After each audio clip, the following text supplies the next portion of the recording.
ஓடிடுவான். நம்ம பயங்கரமான வாளு இந்த ஊருக்குள்ள கேளு.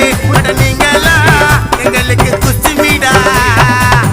ஆள் காட்டி கோல் மூட்டி சிட்டிங்கு பக்கா ஃப்ராடு 420.